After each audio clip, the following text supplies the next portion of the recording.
The Lakers refused to pick up his option and he resigned. Mark, was the situation as simple as that?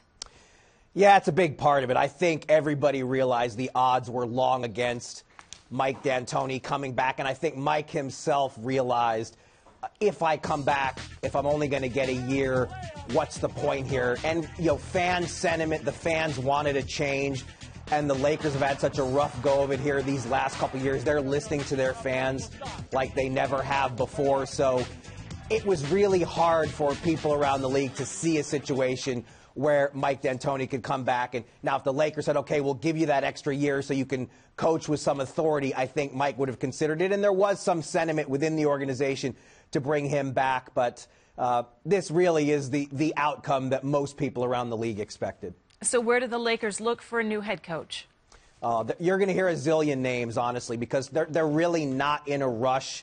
They're going to take their time with this. You're going to hear guys from the Laker past mentioned. You're going to hear Byron Scott, maybe even Kurt Rambis stepping back in again.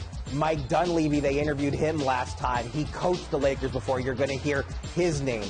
Jeff Van Gundy, the Lakers have been very fond of him, our own Jeff Van Gundy. You're going to hear big college names like John Calipari. The Lakers, they've got aspirations to go after Kevin Durant in the near future. Any team that thinks about trying to steal Kevin Durant from Oklahoma City is going to be looking at Kevin Ollie, the new champion at UConn in the college game.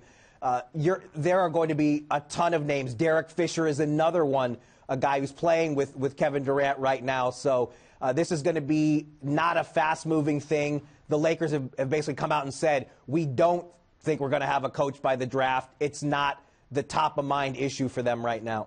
All right, Mark, you mentioned Kevin Durant. ESPNLosAngeles.com's Ramona Shelburne has raised the interesting idea, saying, in fact, she agrees the Lakers are in no rush, perhaps would entice a prize free agent with the idea that he could have a say in who's his next coach. Your thoughts on that strategy? Yeah, it makes total sense to keep that back as a chip. I think deep down, the Lakers aren't terribly optimistic that they're going to be making a free agent splash this summer. It's more likely that that free agent splash is going to be in the summer of 2015.